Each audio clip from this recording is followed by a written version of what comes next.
हाँ नौकरी तो लग रहा है, जाइए ना। बिना इंटरव्यू का, बिना कागज पत्र का, बिना सब कुछ ठीक है। आपको यूट्यूबर का नौकरी लग रहा है।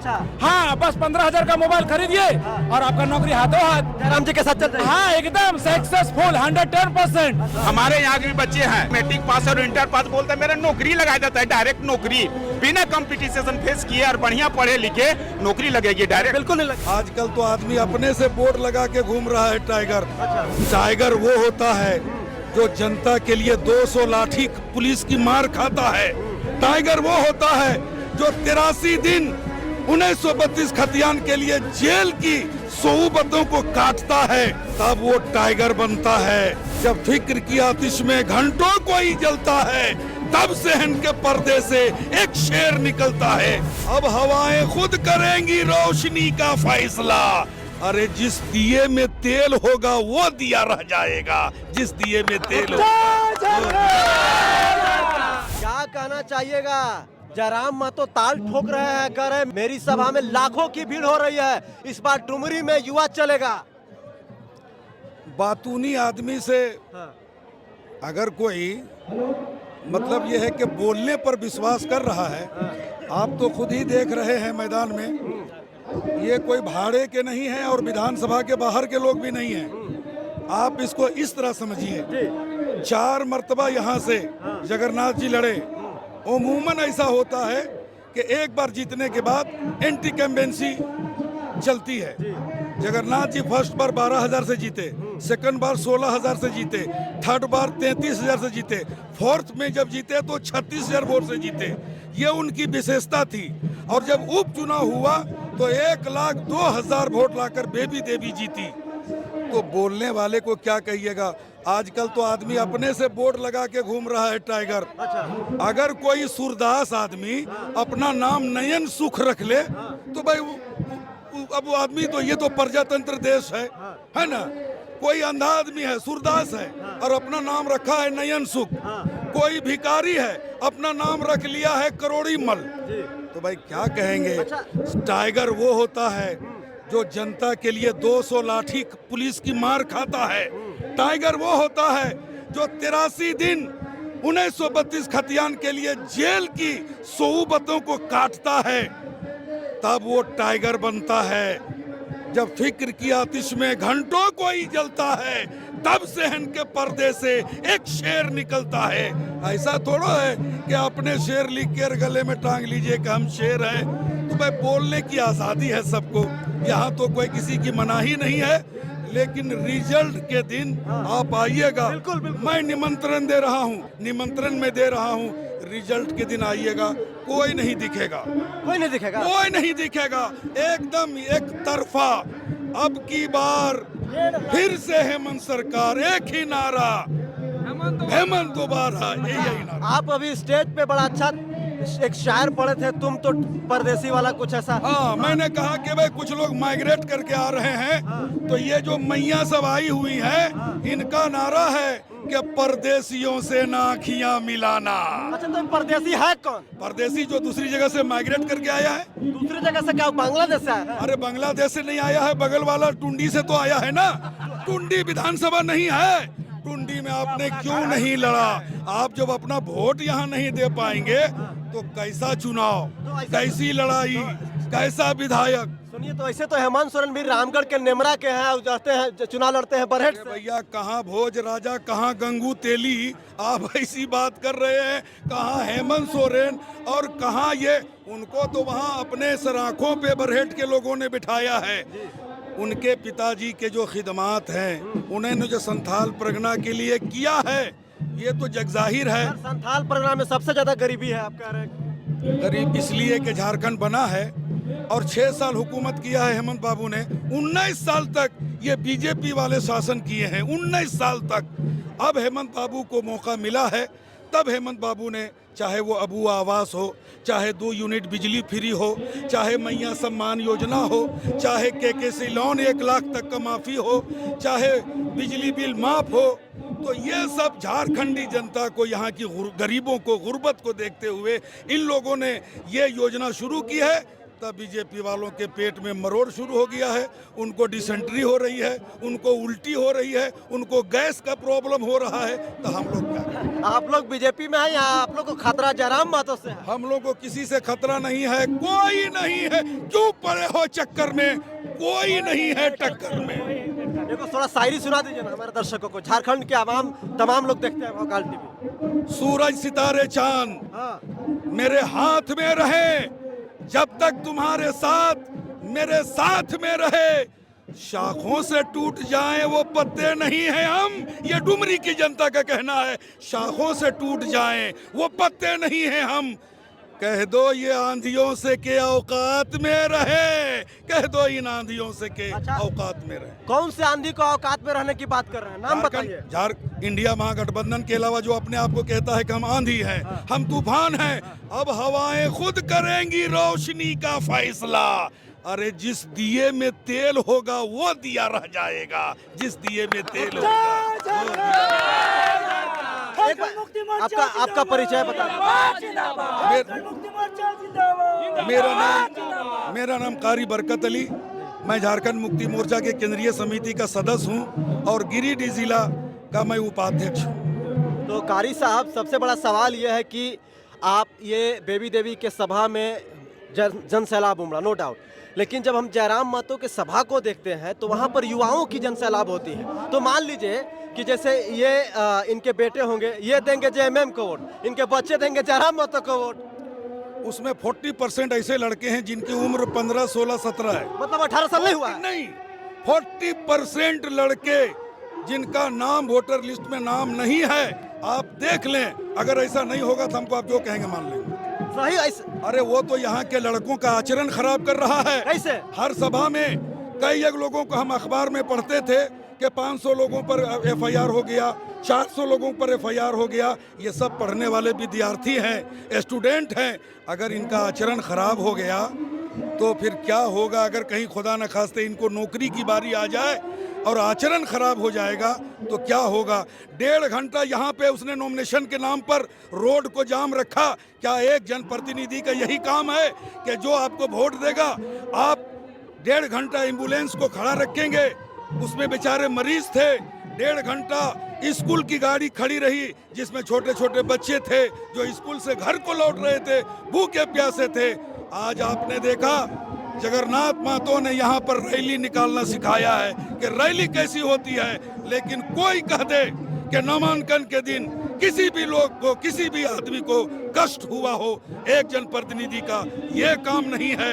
आप रोड जाम कर दिए 1.5 घंटा और अपनी शानो शौकत दिखाते हैं। एक जनप्रतिनिधि के लिए ये शोभा नहीं देता है, ये शोभनीय नहीं है। कारी साहब, अंतिम सवाल। तूफान अंसारी जी का तो नाम सुने ही होंगे। हेमंत सोरेन की बड़ी भाभी सीता सोरेन बीजेपी में चली गई हैं, उनको वो रिजेक्टेड माल बोल देते हैं, ये कितना सही है बताइए? आप लोग मैया समान योजना की बात करते हैं। उन्होंने कहा कि अगर कोई भी उनका नाम दिखा दे कि हमने सीता सोरेन जी के लिए ये कहा हो तो ये जो सजा देंगी हम मान लेंगे। फिर भी उन्होंने कहा कि अगर लगता है उनको कि मेरी बानी से, मेरी बातों से उनको तकलीफ पहुंची है, वो एक महिला है और महिला का सम्मान है, हर जाति धर्म मजहब में सम्मान है।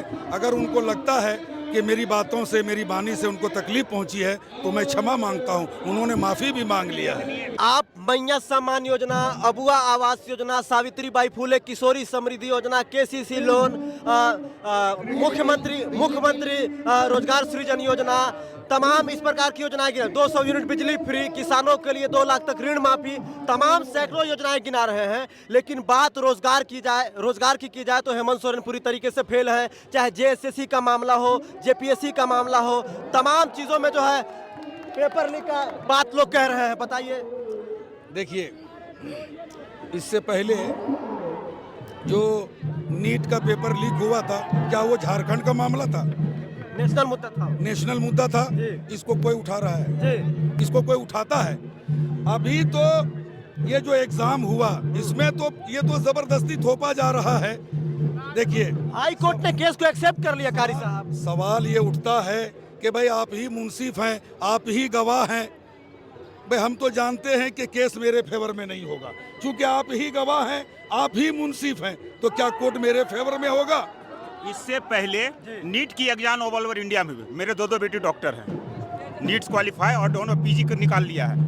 उसमें अभी सुप्रीम कोर्ट में केस चल, लेकिन अभी तक उसका कोई नहीं होता। अभी आपके पूरे माने देश में 12,000 डॉक्टर बैठे हुए हैं घर में, किसको सेवा करता है? इस देश को सेवा करता ना? कहाँ? ये केंद्र सरकार नहीं सोचती है, उनके मंत्रालय नहीं सोच रही है, स्वास्थ्य मंत्री, क्योंकि ये स्टेट में छोटा है तो इस पर सब लोग पूरे देश के लोग पड़े हुए हैं। कभी आप लोगों ने नीट की मामला उठाया? बिल्कुल उठाया सर, जब उठाया आपने? बिल्कुल। आप तरह से जेसी सेल का मामला इतना उठा, जिस तरह से इतना शोरगुल हुआ, क्या नीट के मामले में शोरगुल हुआ? सीबीआई जांच करी, किस तरह का सीबीआई जांच कर रही है? कौन सीबीआई है ऐसा? सीबीआई इसी तरह होता है क्या? तुरंत दूध का दूध और पानी का पानी होना चाहिए था। किस टाइप का होता है ये जांच? तो देखिए सीजीएल का भी चल रहा है और नीट का भी चल रहा है। नहीं, इतनी बड़ी संस्था देश की, इतनी बड़ी संस्था है, इंडिया की सबसे बड़ी संस्था है, जांच की संस्था, कहाँ क्या कर रही है वो? बोलना नहीं चाहिए। मैं भी उससे गुजर रहा हूँ, अभी मेरे बच्चे बैठे हुए हैं अभी। अच्छा, एक सवाल पूछेंगे, आप डुमरी विधानसभा से? हाँ जी हाँ। जयराम महतो 1932 की बात करते हैं, पलायन रोकने की बात करते हैं, शिक्षा की बात करते हैं, स्थानीय नीति, नियोजन नीति की बात करते हैं, विस्थापन नीति की बात करते हैं, लेकिन हेमंत सोरेन क्या करते हैं? वो जो करते हैं बोलना नहीं, जैसे जुमला था ना, किनका? मोदी जी का। मोदी जी का। वो जुमला से बहुत प्रभावित है। जयराम हाँ, बहुत प्रभावित। हमारे यहाँ के भी बच्चे हैं, जिस मैं गांव से आता हूँ, वहाँ के भी बच्चे मैट्रिक पास और इंटर पास बोलते हैं, मेरा नौकरी लगा देता है, डायरेक्ट नौकरी, बिना कंपटीशन फेस किए और बढ़िया पढ़े लिखे नौकरी लगेगी डायरेक्ट। बिल्कुल नहीं लगेगा, नहीं लगेगा। लेकिन मैं बच्चों को बताता हूँ, जब तक इस जमाने में इतनी कॉम्पिटिटिव आ गई है, जब तक आप कंपटीशन फेस करके नहीं और बढ़िया से नहीं पढ़ोगे, तब तक रात दिन उन लोग मोबाइल चलाते हैं, फेसबुक से और ये सोशल मीडिया से कहीं आपकी नौकरी लगेगी? नहीं, कभी नहीं लगेगी। ये बच्चों को हम लोग हमेशा मैसेज देते हैं कि आप लोग पढ़ाई की ओर अग्रसर हो, राजनीति बाद में कर लेना। ये जो हम लोग भुगत रहे हैं अभी। अच्छा, अब जो आप पता है नियोजन नीति का, नियोजन नीति कौन करेगा? यदि हमारा कोई भी मामला होता है, अभी इसी मामले को तुरंत कोर्ट कर दिया जाए, कोर्ट तुरंत संज्ञान ले लेगी, इस बार जांच बैठ जाएगा। यहाँ तो तुरंत बात पर कोर्ट हो जाता है। क्या इसके पहले कोर्ट नहीं करता था लोग? जब उनके पीरियड में सरकार थी, एनडीए की सब सरकार थी, उस पीरियड में कोर्ट को तो संज्ञान लेना है, क्योंकि उनके पास कहीं ना कुछ ऐसे गलत और सही तो एविडेंस मिल ही जाता है, वो जांच करते रहती है। चलिए, एक सवाल पूछेंगे कि डुमरी में जिस प्रकार से अभी माहौल बन रहा है, त्रिकोणीय मुकाबला होता हुआ दिख रहा है। आप लोग कह रहे होंगे, हम लोग तो नहीं कर। जो फील्ड में दिख रहा है वही तो दिख आपका दिख रहा होगा, हम तो नहीं कर सकते हैं। तो क्या यहाँ पे एक तरफा हो जाएगा? एक तरफा होगा। क्योंकि हम लोग आज तक देखें इसी तरह होता रहा। पिछला बार भी बोल रहा था कि आप लोग तो कुछ नहीं है, और सीधे हम लोग 1 लाख पार। हम लोग का जो टारगेट रहता है, जो हम लोग का हम लोग 400 पार वाला नारा नहीं लगाते हैं, हम लोग वही नारा लगाते हैं जो हमें क्षमता है। लेकिन डुमरी विधानसभा जो है गिरिडीह लोकसभा के अंतर्गत आता है। जयराम महतो लगभग 91,000 वोट लेकर आए थे डुमरी विधानसभा से, तो वो इम्पैक्ट देखिए उस पीरियड में क्या था, एक माहौल था। पिछला बार भी माननीय सांसद महोदय सीपी चौधरी जिसमें जगन्नाथ महतो, उसमें 1,08,000 आया था लोकसभा में, और उसी पीरियड में तुरंत विधानसभा की चुनाव हुई, वो तुरंत हम लोग उनका बहुत घट गया तुरंत, और फिर भी जगन्नाथ महतो जी जीत गए। और लोकसभा का मामला अलग है और विधानसभा का मामला अलग है। ये क्षेत्रीय मुद्दों पर चुनाव लड़ाई जाती है, वो देश हित में लड़ा जाता है। चलिए, तो देख सकते हैं कि यहाँ पर का भाई बोलिए। अब जयरामे महतो जीतेगा, ठीक है। नवाड़ी घाम है, जगन्नाथ महतो जखने जिंदा था उथन दे दिए। आप कह रहे हैं जयराम महतो? जयराम महतो देगा। चलिए, ये देखिए युवा सामने। हो सकता है युवा महतो, युवा होंगे, इनको बिना पढ़े लिखे नौकरी चाहिए। अच्छा, बिना पढ़े लिखे नौकरी चाहिए? ना पढ़े लिखे, हमारे खेती बाड़ी, हमारे महतो के बच्चा गाँव के साला हीरो है झारखंड के। अच्छा, तो सब तो यहाँ महतो के बच्चा है? हाँ, हमने गाँव का हमले हीरो है झारखंड के। आप हीरो हैं? हाँ। कौन हीरो है आप? हम मनोज महतो है। मनोज महतो? हाँ। तबे बाल एकदम हीरो कट रहा है। हाँ। चलिए, जयराम महतो के समर्थक मिल गए। जवाब देता हूँ। अभी जो कह रहे थे कि वो हीरो हैं, हाँ, वो हीरो हैं। सिर्फ वो फेसबुक और ऑनलाइन और डिजिटल इंडिया का हीरो हैं, और कुछ नहीं। और अभी मेरे बड़े बात कह रहे थे कि नौकरी, हाँ नौकरी तो लग रहा है, जाइए ना, बिना इंटरव्यू का, बिना कागज पत्र का, बिना सब कुछ, ठीक है। आपको यूट्यूबर का नौकरी लग रहा है। हाँ, बस 15,000 का मोबाइल खरीदिए और आपका नौकरी हाथों हाथ। जयराम जी के साथ चल रही है? हाँ, एकदम सक्सेसफुल 110%। अगर नहीं है तो आप चले जाइए उनके सभा में, देखिए पढ़े लिखे युवा से ज्यादा यूट्यूबर जिनका वोटर कार्ड नहीं है वो मोबाइल लेके चमका रहे हैं। जयराम के सभा में हाँ, सभा में नौकरी तो लग गई है, अब क्या नौकरी चाहिए? तो मतलब उसी नौकरी से आने के बाद और नौकरियां बढ़ जाएगी और मोबाइलों की खरीदारी होगी और यूट्यूबर बढ़ेंगे। अच्छा, आप क्या करें? इधर आइए ना मैदान में जी, मैदान में आइए। और अबे 32 कहाँ गया? 1932 कहाँ गया? जयराम महतो का कहाँ गया? सरकार में आएंगे तब ना कुछ करेंगे। सरकार आवेंगे तब करेंगे। अरे हमारा मैंने 1932 मंत्री जी लेके बैठे हुए हैं। अच्छा, समझे?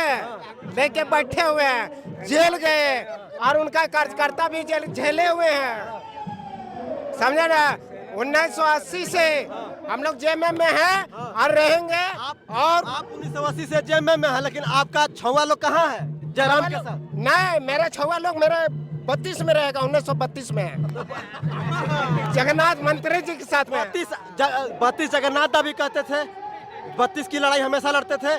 जयरामो महतो 32 क्या करें? इसका लड़ाई अगर कोई लड़ने वाले हैं तो सबसे पहले हमारे जो माननीय स्वर्गीय जगन्नाथ महतो हैं, उन्होंने सबसे पहली बार 1932 की लड़ाई लड़े हैं। ये लोग तो सब फर्जी हैं।